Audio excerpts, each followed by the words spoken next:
Yeah. We're now in our second museum. The National Museum of Computing. Yes. So we're going to go inside now, take a look around, and grab some video, and then we'll come back out and let you know how we got on.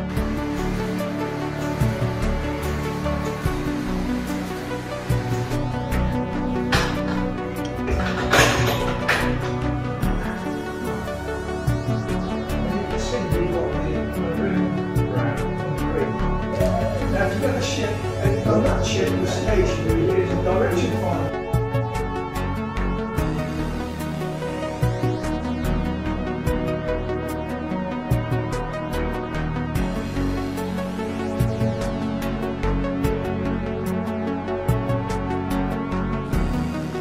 Remember, this was not the 1970s. Yeah. Orange was a very in colour.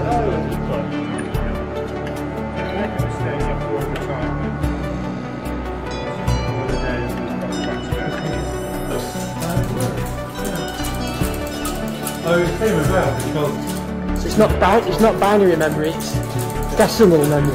Yeah. the dead end really got 6 Now, any student can build, not a bit or their own out of society.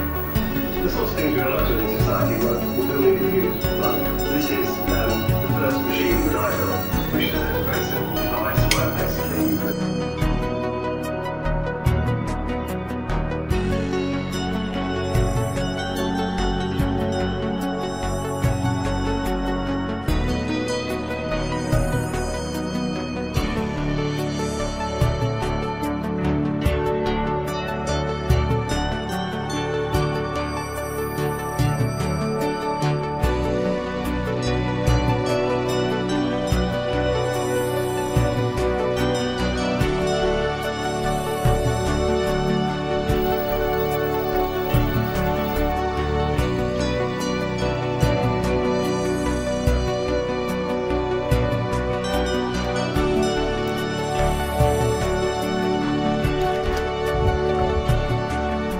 Jacqui, I've just had a fantastic tour of the museum. Yep. Colossus and my favourite bit, the 8-bit micros, which was my era. But just tell us then how people can come and look at all this stuff and how they can actually get hands-on and play with this stuff. So I would say that this is the perfect time to come and visit us. We are open 5 days a week. Please go to our website, which is tnmoc.org, and check when we're available, when we're open. I would say that we are very family friendly, we're accessible to all, and you will experience the history of computing and technology from the 1940s. Please remember that we are working, so everything is hands-on and it's demonstrated. So you will come in, meet expert guides and volunteers that will basically tell you why this machine is here, what it did, how it's evolved into the next piece of technology. It's so important. Yeah, and the volunteers are fantastic. They're so enthusiastic about it, and it's really great to hear it from themselves. The people that worked on this kit originally. We've got. I just don't know. We are so blessed to have such experts in a variety of fields. Whether they've restored the Turing or rebuilt the Colossus or been part of the bomb team. They're fantastic and they've all had great careers, great lives, but they do want to share the knowledge, and the crucial piece, we are conserve, educate and engage, and if people come to visit we can share the knowledge, and then hopefully we can continue to grow. And you've got such a variety of stuff, so as well as you mentioned the historical context of the Colossus stuff, for kids it's fantastic. You've got Spectrums you can play on, and Amigas and games consoles.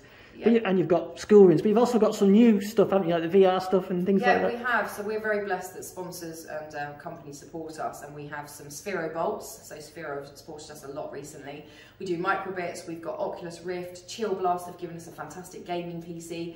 God, I don't know where to start. We're doing a flight simulation experience, which is coming in August. That's really exciting. And what we try and do is to connect the old tech to the new tech. So understand this is what we used in the 60s, but this is what we're doing now. And if we can connect the two things together, that's even better, because then a 16-year-old can see, oh, I know a Raspberry Pi. I don't know what an 803 is, but then you see them working. That's awesome. And I think that helps maybe entice people to go into industry, and learn those skills. So well, it's a fantastic place to go. I really enjoyed my day here today. So I encourage people to go to the website and come and take a visit for themselves. Book, isn't it now? Book online, book your ticket, and we're ready to welcome you. Thank you. Thanks very much. Well, that was fantastic, wasn't it? I really enjoyed that. So much stuff to see. It's a magic place. It really is truly magical. It is, yeah.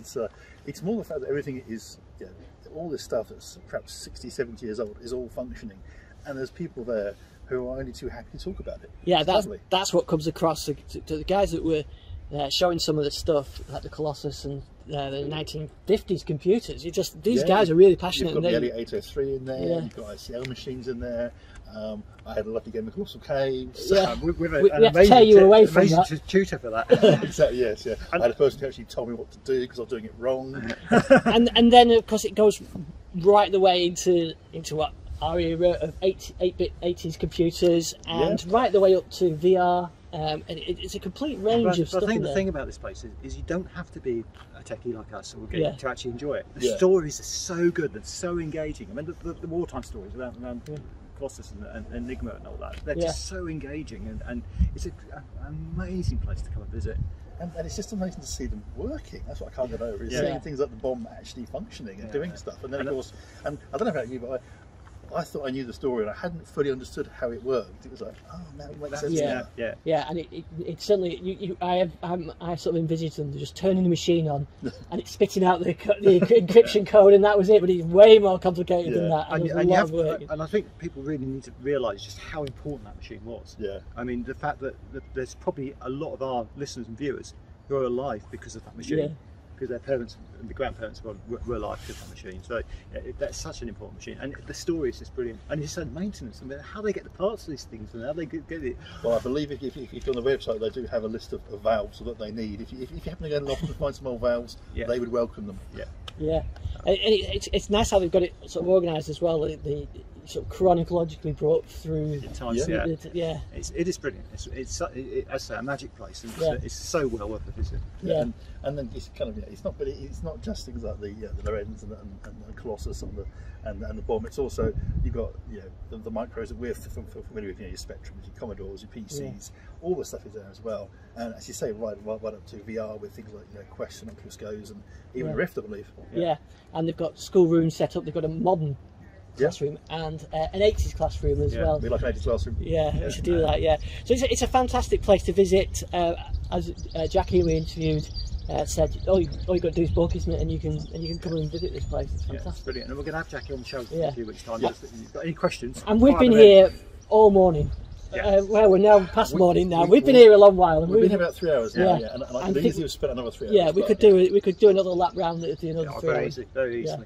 So it's been a fantastic trip. These museums are fantastic, and they're an important part of our heritage and culture. And I'm really glad we got to do this finally. And under various restrictions, we managed to do it. So we've been socially distanced. All machines have been cleaned down after we've done them. We've worn masks when needed, but we've done it. So hopefully we'll have more guests and we'll have more topics on this on the podcast, and we'll get to do a bit more of this in the future. Brilliant stuff.